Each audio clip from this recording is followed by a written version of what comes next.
গত সরকারের ইন্টারিম সরকারের এই হাদি হত্যাকাণ্ডের পেছনে প্রচ্ছন্ন হাত ছিল, পরোক্ষ কিংবা প্রত্যক্ষভাবে তারা এটাকে হেল্প করছে বলে এদের কথাবার্তায় মনে হয়, আচরণে মনে হয়। সুতরাং ওই লাইনে কিন্তু ই করা দরকার, তদন্ত করা দরকার। আমরা জানি যে ভারত থেকে ডেফিনেটলি আইনি প্রক্রিয়ার মাধ্যমে এই হাদির যে হত্যাকারী যারা দুইজন, ফয়সল আর একজন, এদেরকে আনা হবে, এদেরকে রিমান্ডে নেওয়া হবে এবং এদের কাছ থেকে কিন্তু অনেক ক্লু পাওয়া যাবে, এদের কাছে অনেক ক্লু পাওয়া যাবে।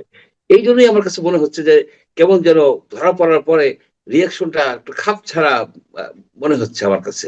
এই জন্যই যে কাদের নাম এসে যায় এইখানে। এনসিপি জামাত জামাত এবং ইন্টারিম সরকারের যে একটা কমন ইন্টারেস্ট ছিল, কমন ইন্টারেস্টটা ছিল যে নির্বাচন তাদের মতো করেই হবে, তাদের সময় অনুসারেই হবে।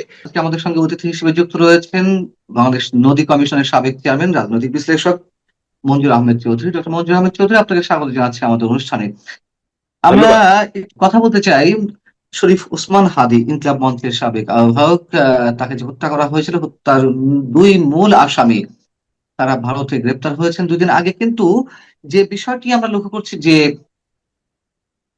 হাদি হত্যাকারীদের গ্রেপ্তারের পর তুমুল দাবির পরিপ্রেক্ষিতেও যখন আটক করা হলো ভারত থেকে, তখন আমরা প্রতিক্রিয়ার মধ্যখানে, মানে রাজনৈতিক দলগুলো যে প্রতিক্রিয়া দিচ্ছে সেখানে কেমন যেন ছন্দ পতন দেখছি, কেমন যেন একটু অন্যরকম সবার মধ্যে মনোভাব লক্ষ্য করা যাচ্ছে। আসলে এটি কেন, আপনি কি বিষয়টি লক্ষ্য করেছেন? না, এরা যেমন সোচ্চার ছিল যে হাদির হত্যাকারীকে ধরতে হবে, এখন যেহেতু ধরা পড়ছে ভারতে, ধরা পড়ার পরে তাদের রিয়াকশনটা কেমন যেন মানে খাপ ছাড়া আমার কাছে মনে হচ্ছে। যারা এত দাবি করতেছিল তারা কেউ কেউ বলতেছে এটা যেন জজ মিয়া নাটক না হয়। এখন আমরা তো সাধারণ জনগণ তো চায় হাদি হত্যাকাণ্ড, যে কোনো হত্যাকাণ্ড বিচার হোক, তদন্ত হোক, যেমন সাগর রনির মতো যেন ঝুলে না যায়। এটা তো সবারই দাবি, আমারও দাবি, আপনারও দাবি। কিন্তু ধরা পড়ার আগে কিন্তু দেখা গেছে যে হাদি হত্যাকাণ্ড নিয়ে অনেকেই সোচ্চার ছিল, বিশেষ করে ইনকিলাব মঞ্চ, তারপরে আপনার বেশ কিছু সংগঠন, তারা মিছিল করছে, তারা দাবি করছে। এখন ধরা পড়ার পরে তাদের রিয়াকশনটা অনেকটা মিউট, অনেকটা ম্রিয়মান। রিয়াকশনটা যে খুশি বা আনন্দ যে বিচার হোক। এখন ভারতে এই দুজনকে আপনার রিমান্ডে নেওয়া হয়েছে, 14 ডেজের রিমান্ডে নেওয়া হয়েছে যতদূর আমরা জানি, এবং সেইখান থেকে তো তথ্য উপাত্ত আসবে এবং এখানেও তাদের রিমান্ডে নেওয়া হবে এবং আশা করি যে এবার উন্মোচিত হলে যে কারা সাথে জড়িত ছিল, যারা শুটার তারা তো জড়িত ছিলই, কিন্তু তাদেরকে কারা এনগেজ করছে এবং হাদি হত্যার যে মোটিভটা, এটা মানে উন্মোচিত হবে এবং হওয়া উচিত। ইনকিলাব মঞ্চের পক্ষ থেকেও সে দাবি জানানো হয়েছে যে হত্যাকারীরা আটক হলেও তাদের যে মানে হত্যাকাণ্ডের যে মূল পরিকল্পনাকারী তাদের কাউকে আটক করা হয়নি।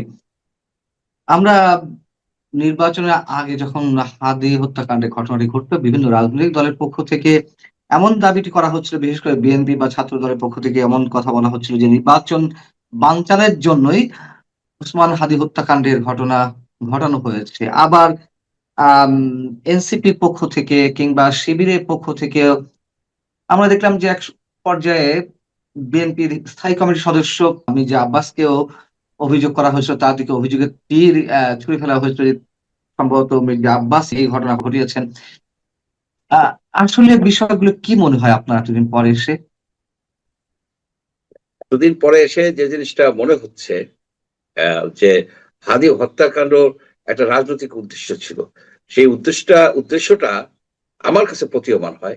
আমার কাছে তেমন কোনো নাই, মানে এভিডেন্স নাই, কিন্তু ঘটনার প্রবাহ অ্যানালাইসিস করলে যে একটা অনুভূতি হয়, তাতে মনে হয় যে হাদিকে হত্যা করা হয়েছিল এই যে আসন্ন নির্বাচনটাকে ঠেকানোর জন্য।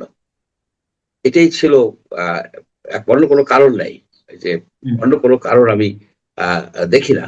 এবং সেইভাবে তারা কিন্তু সেইভাবেই দেখা গেছিল যে তাদের অনেক জনসমাগম হয়েছে। এটা হাদি একটা পপুলার ফিগার ছিল, একটা কাল্ট ফিগারের মতো হয়ে দাঁড়াইছিল, বহু ফলোয়ার ছিল তার। সেইখানে যদি হাদির মতো একজনকে হত্যা কারো তো হত্যা শত্রু করা ছিল হয়। না, কারো তো বিশেষ বিশেষ কোন রাজনৈতিক দলের শত্রুতে তো আর পরিণত হয়নি হাদি। হাদি অ্যাকচুয়ালি কোনো রাজনৈতিক দলের প্রতিপক্ষ ছিল না। অ্যাকচুয়ালি হুম তার তেমন কোনো ইয়েও ছিল না। হাদি অনেকটা আহ, আহ, কি বলবো যে সে একটু গালাগালি করতো, সে আবেগ প্রবণিত কথা বলতো, কিন্তু তার কোনো ক্যাডার বাহিনী ছিল কিংবা সে অস্ত্র নিয়ে ঘোরাফেরা করতো এই ধরনের তো কোনো ই নাই, কোনো অভিযোগ নাই। হুম কিন্তু হুম সে পপুলার ছিল এ বিষয়ে সন্দেহ নাই। এইটাই তার কাল হয়ে দাঁড়াচ্ছিল যে তাকে যদি এই নৃশংসভাবে হত্যা করা হয়, জাতি ফুঁসে উঠবে, একটা গ্রুপ একেবারে এক্সাইটেড হয়ে যাবে, সেই পরিপ্রেক্ষিতে হয়তো নির্বাচনকে পিছিয়ে দেওয়া যাবে। এইটা ছাড়া আর কোনো কারণ আমার আহ, দৃষ্টিতে আসে না, আমার ধারণায় আসে না। এখন আপনি দেখুন যে এই যে আন্দোলন করছে, হাদির যারা ফলোয়ার আন্দোলন করছে, কি আন্দোলন করছে, যে সরকার হাদির হত্যাকারীকে ধরতেছে না। এখনো তারা বলতেছে যে মূল হত্যাকারীকে তারা ধরতেছে না, এরা হলো শুটার। এই কথা যদি বলে তাহলে তারা মূল হত্যাকারী কারা তারা জানে, বা তাদের একটা ধারণা আছে, হুম ধারণা আছে। এখন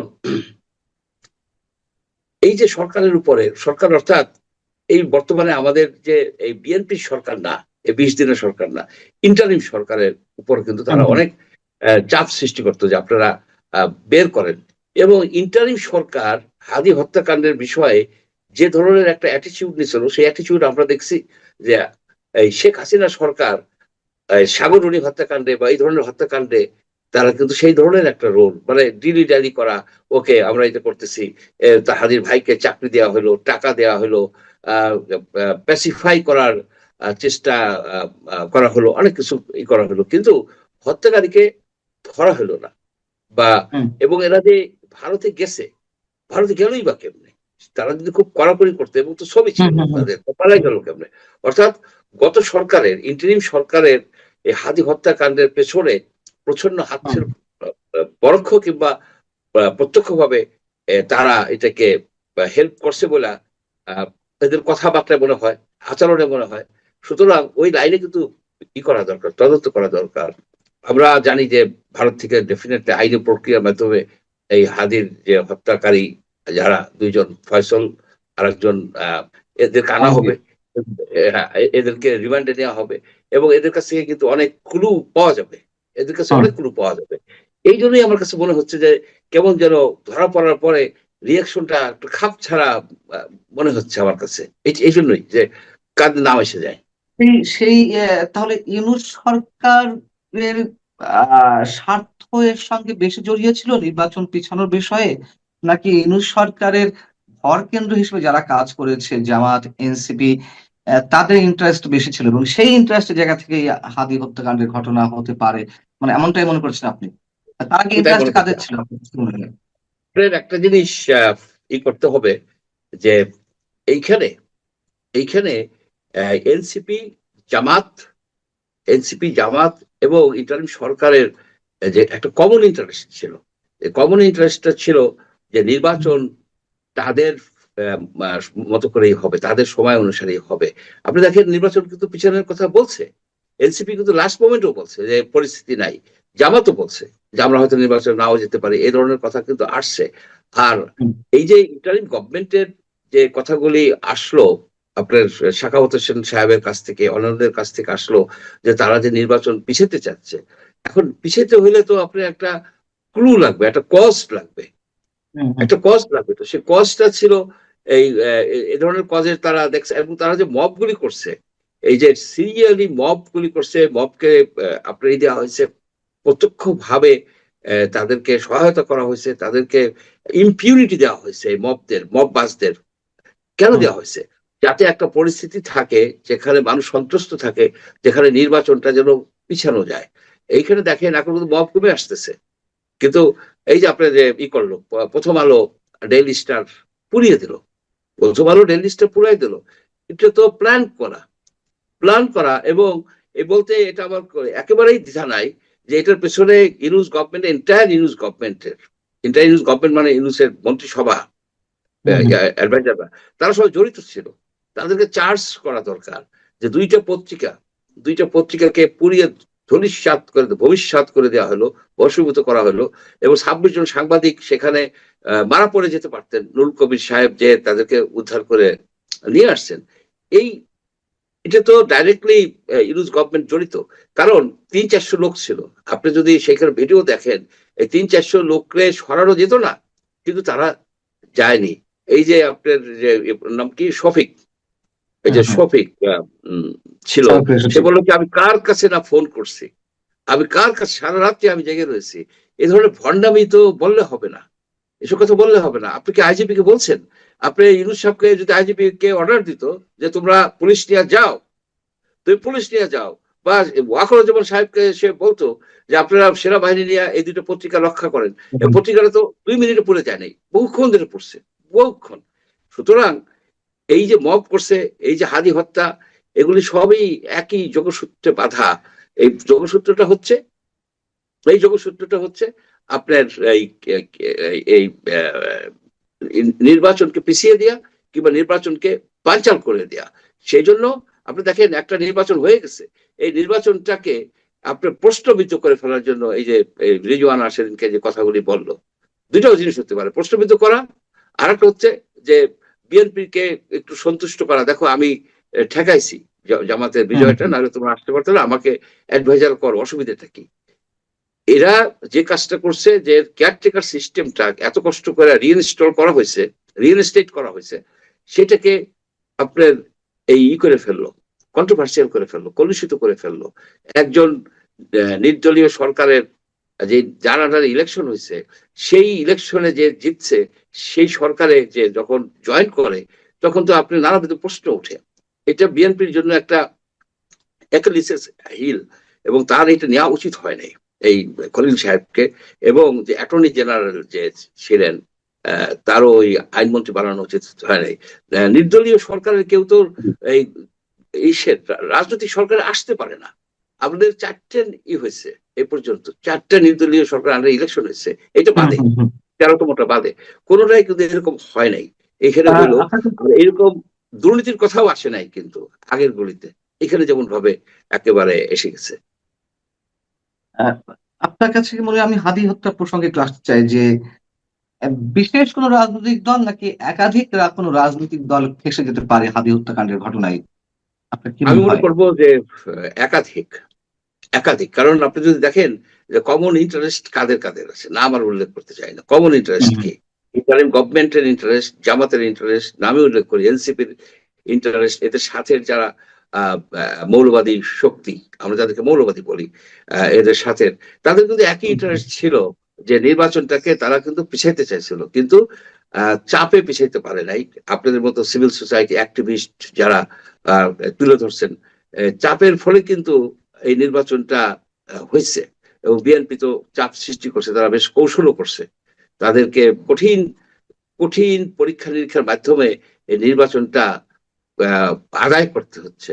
এই নির্বাচনটা হতো না, নির্বাচনটা না হওয়ারই সম্ভাবনা ছিল। এইভাবে তারা গোলমেল পাকায়া আরো 2-4 বছর থাকতো। এবং আর যদি আপনার এই যে গণপরিষদ, সংবিধান সংশোধন পরিষদে যদি সিগনেচার করতো, তাহলে কিন্তু আমাদের সংসদ সব ঝুলে যেত।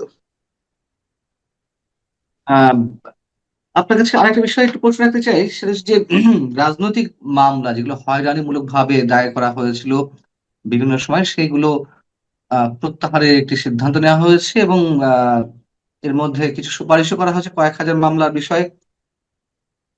বর্তমান যিনি আইনমন্ত্রী, তাকে আহ্বায়ক করে একটি কমিটিও করা হয়েছে।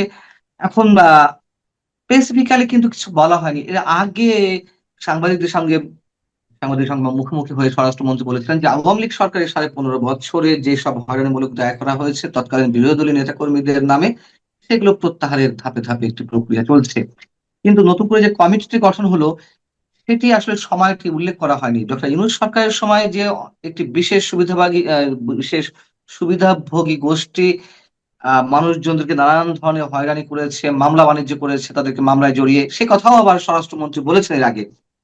তাহলে আসলে আমরা কোনটা ধরে নিতে পারি, যে ইউনূস সরকারের আমলে যে হয়রানিমূলক মামলাগুলো হয়েছে সেগুলো প্রত্যাহার হচ্ছে, নাকি আওয়ামী লীগ সরকারের সময় যে মামলাগুলো হয়েছে হয়রানিমূলক ভাবে শুধু সেগুলোই প্রত্যাহার হচ্ছে?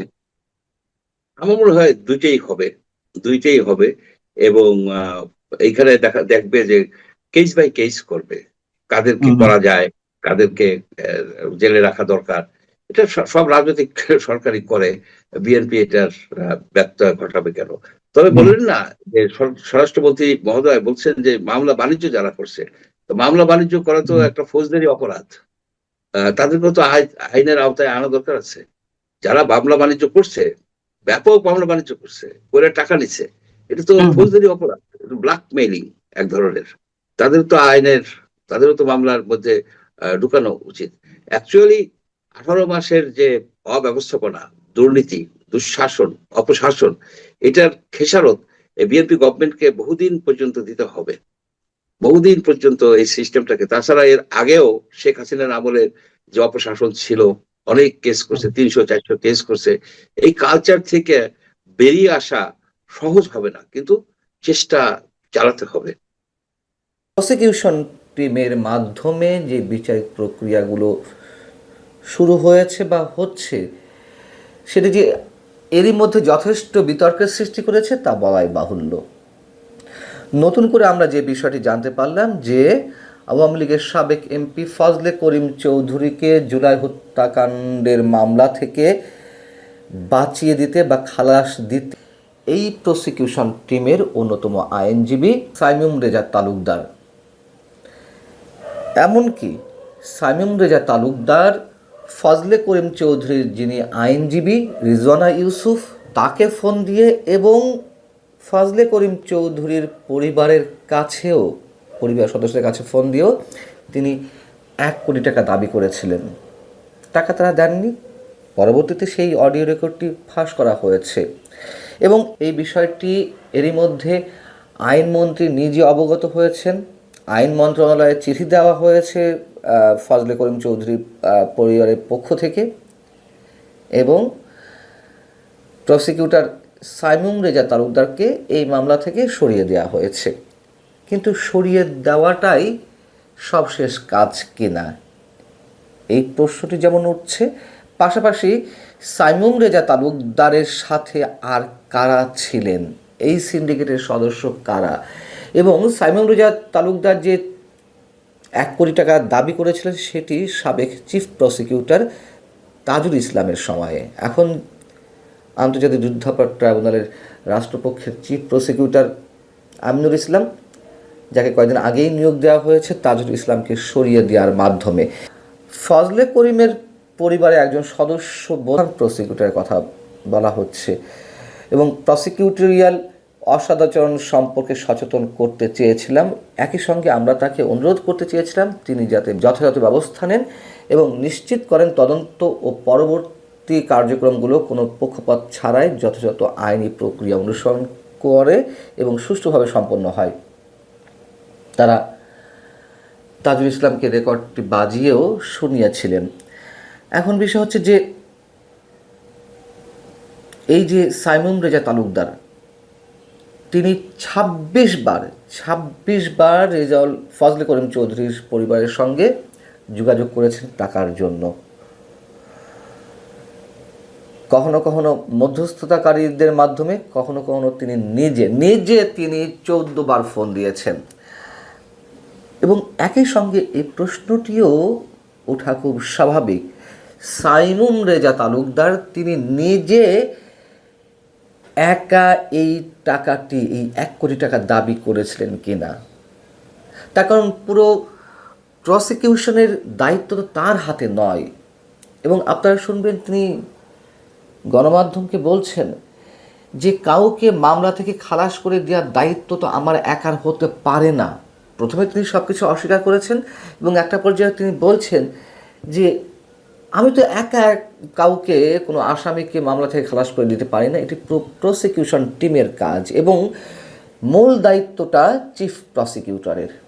তার মানে এর মধ্য দিয়ে কী ধরনের প্রশ্ন উত্থাপন হতে পারে সেই বিষয়টি আমরা খুব সহজেই বুঝে নিতে পারি। এবং এই সাইমুম রেজা তালুকদারের বিরুদ্ধে যখন অভিযোগ উঠল তাকে কিন্তু শুরুতেই সরিয়ে দেওয়া হয়নি পুরো প্রসিকিউশন টিম থেকে, তাকে শুধু ওই মামলা থেকেই সরিয়ে দেওয়া হয়েছিল। পরবর্তীতে আইন মন্ত্রণালয়ে লিখিত অভিযোগ জানানোর পরে সাইমুম রেজা তালুকদার পদত্যাগ করেছেন।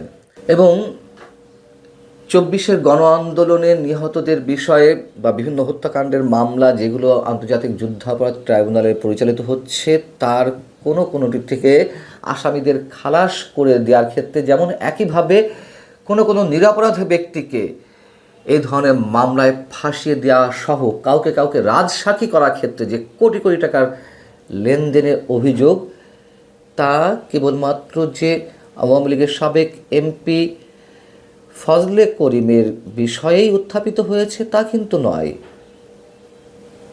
এর আগেই খোদ রাষ্ট্রপক্ষের কোনো প্রসিকিউটরের পক্ষ থেকে চিফ প্রসিকিউটরের বিরুদ্ধেই এ ধরনের মোটা অঙ্কের টাকার লেনদেনের অভিযোগ উঠেছে।